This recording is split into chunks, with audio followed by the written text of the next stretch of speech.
Meu nome é Isabela Rossi, mas todos me chamam de Bela. Tenho 30 anos, e o burburinho constante de Chicago, Illinois, sempre foi a trilha sonora da minha vida. Como designer de interiores, eu costumava ver beleza em cada detalhe, em cada linha e cor, e transferir essa paixão para a minha própria vida. Pelo menos era o que eu pensava. Eu estava em um relacionamento de 5 anos com Daniel, um romance que floresceu nas salas de aula da Universidade de Illinois em Urbana-Champaign, e prometia um futuro que parecia tão solidamente construído quanto um arranha-céu de Chicago.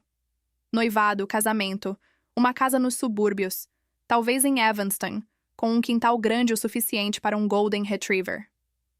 Nossa conexão sempre pareceu profunda, enraizada em risadas compartilhadas, noites aconchegantes em nosso apartamento em Lincoln Park, assistindo a filmes antigos, e na forma como ele sabia exatamente como me acalmar quando a ansiedade do trabalho me consumia. Mas nos últimos meses, uma névoa estranha começou a se instalar entre nós.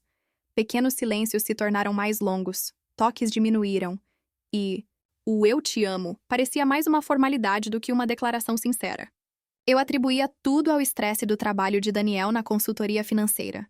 Afinal, a vida adulta era assim, não era? Compromissos, pressões, a rotina esmagando a espontaneidade. Eu me esforçava para reacender a chama, preparando jantares especiais, comprando ingressos para jogos dos Cubs, sugerindo viagens de fim de semana para a Galena. Ele sempre agradecia, mas seus olhos pareciam distantes, como se sua mente estivesse sempre em outro lugar. A verdade, como muitas verdades inconvenientes, veio à tona de uma forma tão banal que chega a ser irônica. Uma quinta-feira chuvosa de abril. Eu estava trabalhando em um projeto de reforma de um apartamento em Gold Coast, exausta, e pedi para Daniel ir ao Whole Foods buscar algumas coisas para o jantar. Ele demorou. Não era incomum, o trânsito em Chicago é caótico. Mas algo na minha intuição gritava. Era a terceira vez naquela semana que ele demorava mais do que o normal, e sempre com a mesma desculpa. Trânsito. Fila no caixa. Eu comecei a prestar atenção aos pequenos detalhes. O cheiro de um perfume diferente em suas roupas. Não forte. Apenas um rastro sutil e floral, que definitivamente não era o meu. As mensagens que ele lia e deletava rapidamente. A forma como ele parecia tenso quando eu me aproximava do celular dele. Naquela noite, a intuição virou certeza quando ele adormeceu no sofá, exausto. O celular dele estava ao lado. A culpa me corroía, mas a curiosidade era um monstro maior. Desbloqueei o aparelho. Uma mensagem não lida chamou minha atenção. De Sarah P., a colega de trabalho nova, da qual ele havia falado superficialmente. Abri a mensagem. Saudades da sua boca no meu pescoço, Dan. Aquela reunião no escritório foi produtiva. Meu estômago revirou. Meu sangue gelou. A tela se desfossou com as lágrimas. Rolei para cima nas mensagens. Havia mais. Fotos, mensagens de voz, planos para reuniões que se estendiam até altas horas da noite. A traição não era apenas um ato, era uma rotina. Meu coração, que parecia tão sólido, se estilhaçou em 1000 pedaços, cada um cortando minha alma. Gosto amargo da traição e o acender da vingança aquelas semanas foram um borrão. Eu continuava a conviver com Daniel, simulando uma normalidade que não existia, enquanto a raiva e a humilhação borbulhavam dentro de mim como lava vulcânica. Ele não percebia, ou fingia não perceber, meu olhar vazio, meu silêncio cortante. Eu o observava. Cada gesto, cada palavra, e via a farsa se desdobrar. A ideia da vingança não veio de imediato. No início, era apenas dor bruta, uma necessidade desesperada de rasgar meu peito e arrancar aquele nó de angústia. Eu passava horas olhando para o teto, ouvindo o ritmo da respiração dele ao meu lado e imaginando todas as formas de fazê-lo sentir a mesma dor. Foi em uma sexta-feira chuvosa, depois de uma semana particularmente agonizante, que a faísca da vingança se acendeu. Eu estava no Starbucks, na North Avenue, tentando afogar minhas mágoas em um latte com baunilha, e a doce ilusão de que a cafeína me daria alguma clareza. Marcus Thorne, o melhor amigo de Daniel desde a infância, entrou na cafeteria. Marcus, com seus 31 anos, era o oposto polar de Daniel em muitos aspectos. Enquanto Daniel era calculista e ambicioso, Marcus era um professor de história no ensino médio, com uma alma mais livre, um senso de humor irônico e um olhar gentil que sempre me transmitiu uma sensação de segurança. Ele nos conhecia há anos, era uma presença constante em nossas vidas. Jantares de ação de graças, festas de aniversário, jogos de tabuleiro em nossa sala de estar. Bella? O que você está fazendo aqui sozinha? O Daniel está com você? Ele perguntou com seu sorriso fácil e um olhar preocupado. Não consegui segurar. As palavras saíram em um jorro desordenado, as lágrimas escorrendo pelo meu rosto enquanto eu contava, em voz baixa e embargada, a descoberta de Sarah P., a dor que me consumia. Marcos ouviu com uma atenção que Daniel não me dedicava há meses. Ele pegou minha mão sobre a mesa, apertou-a com carinho e seus olhos castanhos transmitiram uma empatia genuína que me quebrou ainda mais. Ele me levou para casa e passamos horas sentados na minha sala, com a cidade iluminada pela janela. Ele não tentou me dar conselhos banais ou dizer que tudo ficaria bem. Ele apenas me ouviu, e seu silêncio, sua presença, era um consolo que eu não sabia que precisava. Naquela noite, algo mudou. Marcos era o confidente de Daniel. Ele conhecia todos os segredos, as fraquezas, as aspirações do meu namorado. E enquanto eu falava, enquanto ele me confortava, uma ideia cruel e sedutora começou a se formar na minha mente. E se eu o usasse? E se a vingança fosse tão calculada quanto a traição de Daniel? E se a dor que ele me causou pudesse ser refletida nele, multiplicada pela traição de seu melhor amigo? Era um pensamento sombrio, egoísta. Mas em meio à minha dor parecia a única forma de recuperar algum controle. Ele ficou até tarde, e quando se despediu, houve um momento em que nossos olhares se prenderam. Uma tensão elétrica preencheu o ar. Não era luxúria, não ainda. Era uma mistura de dor, vulnerabilidade e uma estranha promessa de cumplicidade. Naquele instante, eu soube. O alvo perfeito se apresentara. O plano secreto e a sedução da vingança. Nos dias seguintes, minha mente trabalhou incansavelmente, como uma arquiteta projetando o mais complexo dos edifícios. Eu precisava de um plano. Não era apenas sobre ter um caso. Era sobre Daniel sentir a mesma punhalada no coração, a mesma humilhação que eu senti. E a única forma de fazer isso era através de Marcos. Comecei a procurar oportunidades para encontrar Marcos acidentalmente. Uma ida ao seu colégio sob o pretexto de consultá-lo sobre a reforma da casa de um amigo. Um convite para um café no Starbucks, com a desculpa de precisar de mais conselhos sobre como lidar com Daniel. Marcos, sempre gentil e atencioso, aceitava sem questionar. Ele estava preocupado comigo, genuinamente. E isso tornava tudo mais fácil, e ao mesmo tempo, mais sujo. Nossos encontros se tornaram mais frequentes e mais íntimos.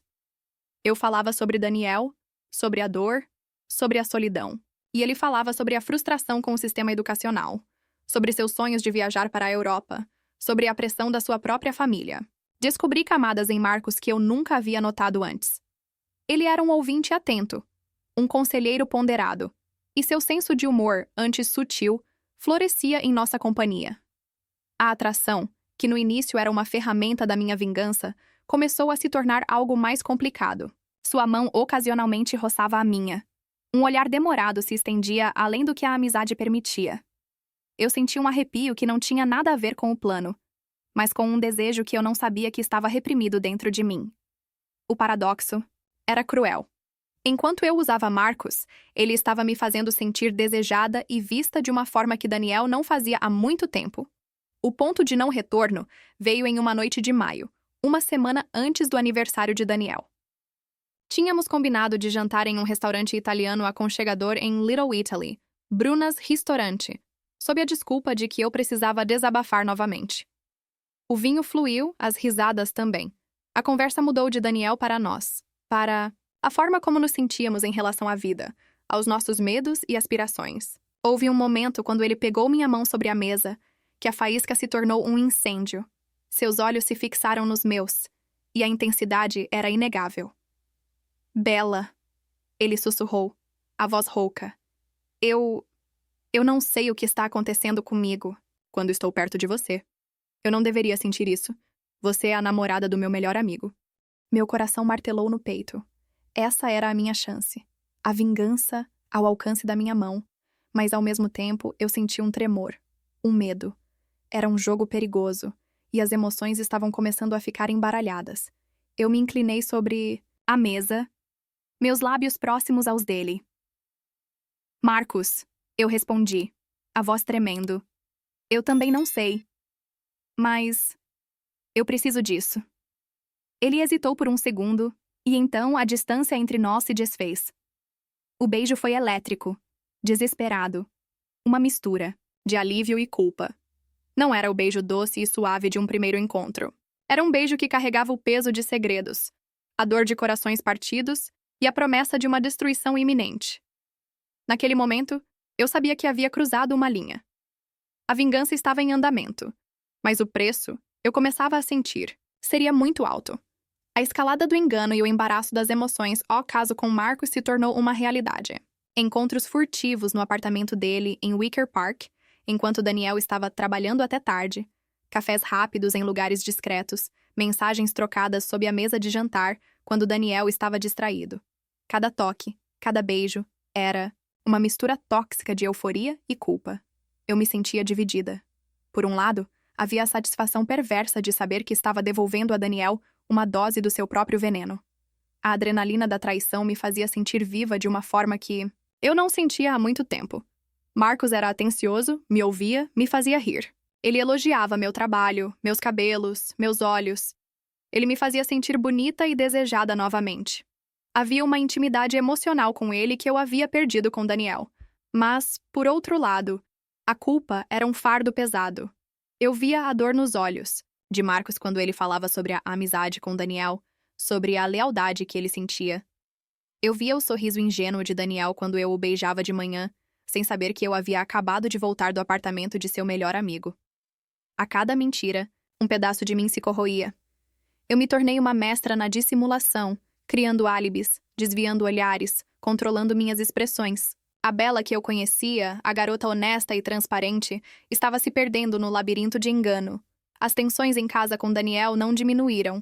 Na verdade, a distância entre nós parecia ainda maior, talvez porque eu estava consciente da minha própria duplicidade.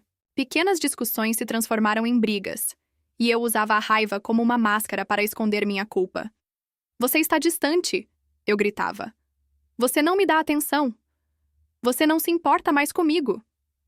E, na verdade, era eu, quem estava distante, quem não estava mais presente.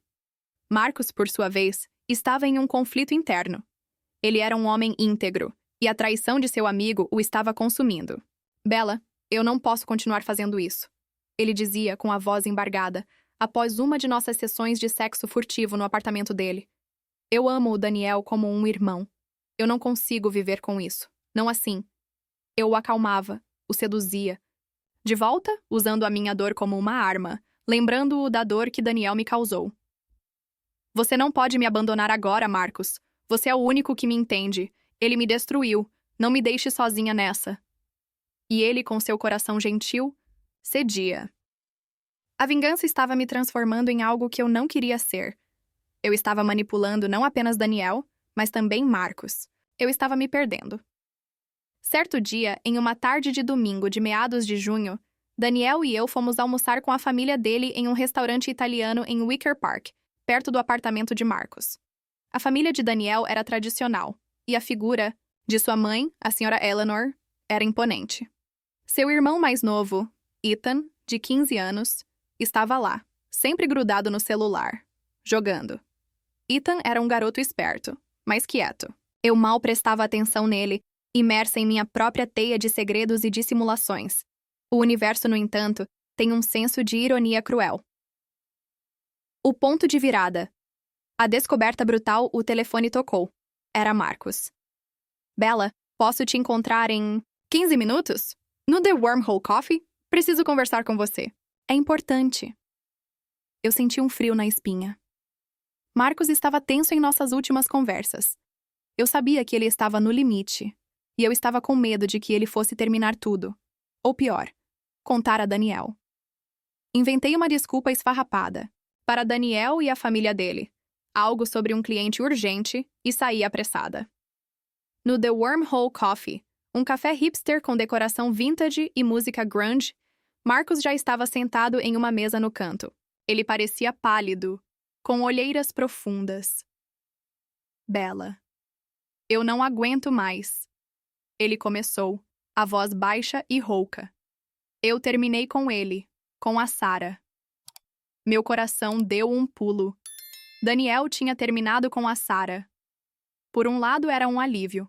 Por outro, eu não sentia nada. Minha vingança parecia vazia agora. Eu sinto muito, Marcos. Eu sei que isso é difícil. Eu disse, sentindo-me uma hipócrita. Não, Bella, ele interrompeu, seus olhos fixos nos meus. Não é sobre ela. É sobre nós. Eu terminei com ela porque eu não aguento mais a mentira. Eu não aguento mais me sentir um traidor com Daniel. Eu não consigo viver com isso. Ele fez uma pausa. Respirou fundo. Eu preciso te pedir uma coisa. Eu sei que isso vai ser difícil, mas você precisa contar a Daniel. Eu não posso mais esconder isso. Eu não quero continuar escondendo. Eu não quero começar um relacionamento com você com base em mentiras e segredos. Minha mente girou. Contar a Daniel? Eu não estava pronta. Minha vingança ainda não estava completa. Eu precisava de mais tempo. Mas, ao mesmo tempo, eu senti uma pontada de esperança. Ele queria um relacionamento comigo. Ele estava disposto a jogar tudo para o alto por mim. Enquanto ele falava, eu peguei a mão dele sobre a mesa, apertando-a com força. A emoção era avassaladora. Ele parecia tão vulnerável, tão desesperado por honestidade. Era a primeira vez que me sentia completamente exposta e vulnerável com ele. Era como se, por um momento, a vingança tivesse se dissipado e restasse apenas a conexão humana entre nós. Mal sabíamos que, a poucos metros dali, atrás de uma estante de livros, o celular de Ethan, irmão de Daniel, que havia vindo ao café, comprar um milkshake, estava gravando. Ele não estava jogando, ele estava filmando. Aquele café era um dos lugares favoritos dele para estudar. E ele nos viu. E ele nos gravou, de mãos dadas. O telefone de Daniel tocou enquanto estávamos voltando para o apartamento dele. A voz de Ethan estava histérica. Eu ouvi pedaços. Tio Marcos, Bella, de mãos dadas, no café. Eu filmei tudo. O rosto de Daniel empalideceu. Ele me olhou, primeiro com confusão, depois com uma fúria crescente que eu nunca tinha visto antes. Bella? O que o Ethan está falando? Marcos? Vocês dois? Que porra é essa? Minha garganta se fechou. As palavras não saíam. O vídeo de Ethan começou a tocar na tela do celular de Daniel. Nossas mãos dadas. Meu olhar fixo no de Marcos. A intimidade inegável. O impacto foi brutal. Daniel jogou o celular na parede, fazendo-o em pedaços. Seus olhos, antes cheios de amor, estavam agora transbordando de ódio e repulsa. Sua vadia! Você me traiu. Com o Marcos? Com o meu melhor amigo? A raiva dele era um tsunami. Ele se aproximou, me encurralando contra a parede. Eu senti o cheiro do seu hálito de álcool e o medo me paralisou. Você se atreve a me trair? Depois de tudo que eu fiz por você? E com ele? Com o meu irmão? Eu sabia que era a minha chance de jogar a verdade na cara dele. Você não fez nada por mim, Daniel. Você me traiu primeiro, com a Sarah P. Eu vi as mensagens. Eu sei de tudo. As palavras ecoaram no apartamento. O silêncio que se seguiu foi ensurdecedor, quebrado apenas pela minha respiração ofegante e a dele. Ele recuou como se eu o tivesse esbofeteado. A surpresa em seu rosto era genuína. Ele não sabia que eu sabia. A máscara de inocência dele caiu, revelando a sua própria traição. Você sabia? Ele sussurrou, a voz quase inaudível. Sim, eu respondi, a voz embargada pela dor e pelo rancor acumulado. Eu sabia. E você me fez sofrer. Você me humilhou. A teia de mentiras se desfez em um único instante. A traição de Bella com Marcos, a traição de Daniel com Sarah P., a profundidade da ferida exposta, em carne viva, para ambos. O confronto não foi catártico. Foi devastador. O apartamento, nosso lar, parecia encolher, sufocado pelo peso das nossas mentiras e pelo cheiro de traição. As consequências cruas e a destruição dos laços as semanas que se seguiram àquele confronto foram um inferno particular. O apartamento se transformou em um campo de batalha, onde palavras eram armas e o silêncio era uma tortura ainda maior. Daniel e eu não conseguíamos estar no mesmo cômodo sem que a tensão fosse palpável. Seus olhos me seguiam com uma mistura de repulsa e dor, e os meus respondiam com uma mistura de culpa e rancor. A notícia da nossa separação e dos motivos se espalhou como um incêndio em Chicago. A família de Daniel ficou chocada. A senhora Eleanor me ligou, sua voz fria e carregada de desprezo. Eu sempre soube que você não era boa o suficiente para o meu filho, Isabela. Mas isso, traí-lo com o Marcos, que tipo de mulher você é? A irmã de Daniel, Emily, que eu considerava uma amiga, me excluiu de todas as redes sociais. A vergonha me consumia. Marcos também sofreu as consequências. Daniel, em sua fúria, espalhou a notícia da traição de Marcos por todo o círculo de amigos, e até mesmo no trabalho dele. Sua reputação, construída em anos de lealdade e amizade, foi destruída em questão de dias. Ele foi afastado de seus alunos, de seus colegas. Sua vida, que era tão estável e previsível, foi virada de cabeça para baixo. Eu me sentia responsável por isso. Ele era um homem bom, e eu o havia arrastado para o meu inferno pessoal de vingança. Nossa relação com Marcos, que nasceu da dor e da vingança, agora era uma ferida aberta. A paixão inicial, a cumplicidade furtiva, foram substituídas por um peso opressor. Ele me ligava, mas suas ligações eram preenchidas com desabafos. Sobre Daniel, sobre a perda de sua amizade, sobre o ostracismo social que ele estava enfrentando. Eu, por minha vez, não conseguia oferecer o consolo que ele precisava, pois estava imersa em minha própria dor e culpa.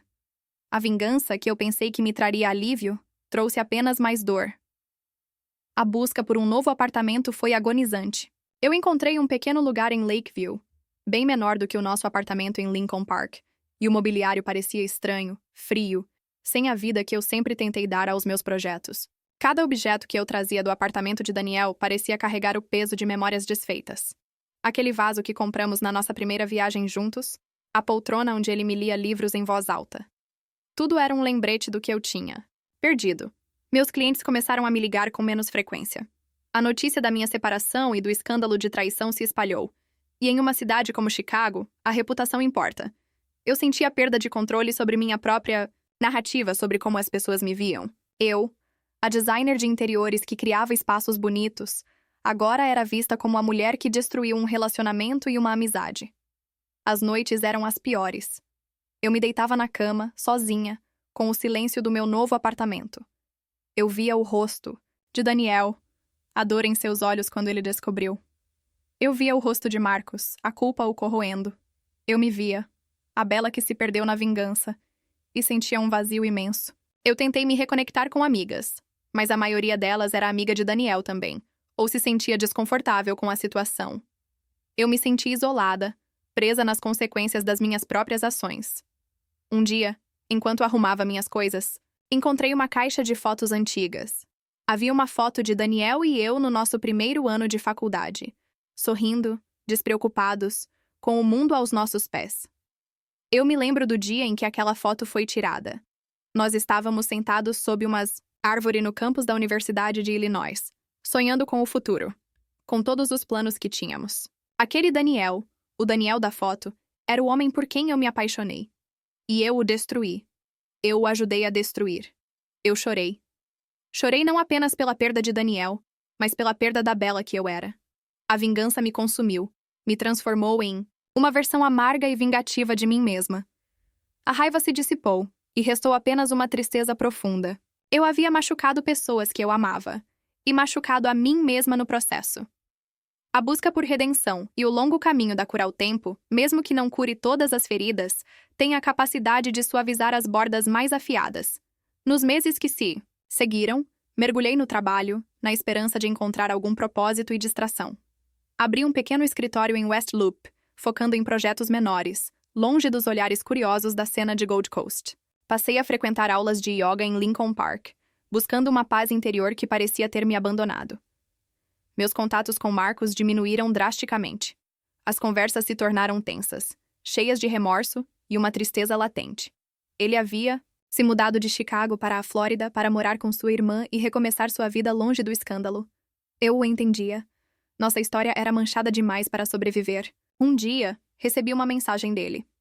Bela, espero que você esteja bem. Eu sinto muito por tudo o que aconteceu. Eu precisava ir. Talvez um dia a gente possa olhar para trás e entender o que nos aconteceu. Eu respondi com um simples: eu também. Sinto muito, Marcos. Fique bem. Foi o nosso adeus silencioso. Eu não procurava por Daniel, e ele não me procurava. A ferida entre nós era profunda demais para ser curada por um simples pedido de desculpas. Eu ouvia notícias esporádicas através de conhecidos em comum. Ele estava focado no trabalho, tentando reconstruir sua vida. Ele também estava sozinho. A ironia não me escapava. Nós dois, de alguma forma, éramos os únicos que entendiam a dimensão da dor um do outro. Comecei a frequentar sessões de terapia. Falar sobre tudo aquilo com uma profissional me ajudou a desvendar as complexas camadas de emoções que eu havia reprimido. A raiva pela traição de Daniel, a culpa pela minha própria vingança, o medo de estar sozinha. A terapeuta me ajudou a ver que a vingança, embora parecesse uma solução no momento, era apenas um disfarce para a dor. Era uma forma de externalizar o sofrimento, em vez de encará-lo de frente. Percebi que a minha necessidade de vingança era, no fundo, um grito por controle em um momento em que eu me sentia completamente impotida. A traição de Daniel havia tirado o meu chão e a única forma que eu encontrei para me reerguer foi derrubando-o também. Mas ao fazê-lo, eu me perdi. Eu me tornei a pessoa que eu mais desprezava. As memórias do meu relacionamento com Daniel, antes tão nítidas e cheias de alegria, agora eram embaçadas pela dor da traição. Eu tentava me lembrar dos bons momentos, dos inícios, mas a imagem de Sarah P. e a minha própria vingança sempre se interpunham. Era como se as lentes através das quais eu via minha própria história tivessem sido permanentemente manchadas. À medida que o tempo passava, comecei a ver a vida de forma diferente. Aprendi a valorizar os pequenos momentos, a encontrar beleza nas coisas mais simples. Voltei a pintar, um hobby que eu havia abandonado. Comecei a ler mais, a explorar novos bairros de Chicago. Eu me permiti sentir as emoções, as boas e as ruins, sem me esconder atrás de uma máscara. Um dia, enquanto caminhava pelo Millennium Park, vi um casal jovem, de mãos dadas, rindo. Eles se pareciam muito com Daniel e eu no início do nosso relacionamento. Não senti raiva nem inveja, apenas uma pontada de tristeza, mas também uma sensação de aceitação. Eu havia feito escolhas, e aquelas escolhas tiveram consequências. Eu não podia voltar no tempo e mudar o que aconteceu, mas eu podia aprender com isso. A história da infidelidade não é um conto de vilões e mocinhas. É um labirinto de emoções complexas, de dor, de escolhas difíceis e de consequências inevitáveis. Eu comecei essa jornada buscando vingança, acreditando que a dor só poderia ser curada devolvendo-a. Mas descobri que a verdadeira cura não reside na retaliação, mas no perdão. O perdão ao outro. E o mais importante, o perdão a si mesma. Ainda estou em meu caminho de redenção. As cicatrizes permanecem, lembretes visíveis das batalhas que lutei e das perdas que sofri. Mas elas também são um testemunho da minha resiliência. Eu não sou mais a Bella ingênua que acreditava em contos de fadas, nem a Bella vingativa que se perdeu na escuridão. Eu sou uma mulher com um passado complexo, que aprendeu da forma mais dura sobre os limites da dor, da vingança e da redenção. E essa, por si só, é uma história de sobrevivência. Eu continuo minha jornada em Chicago, reconstruindo minha vida, tijolo por tijolo, na esperança de um dia encontrar a paz completa. Eu sei que a vida não é perfeita e que os finais felizes são construídos, não dados. Mas eu estou pronta para construí-lo, um dia de cada vez.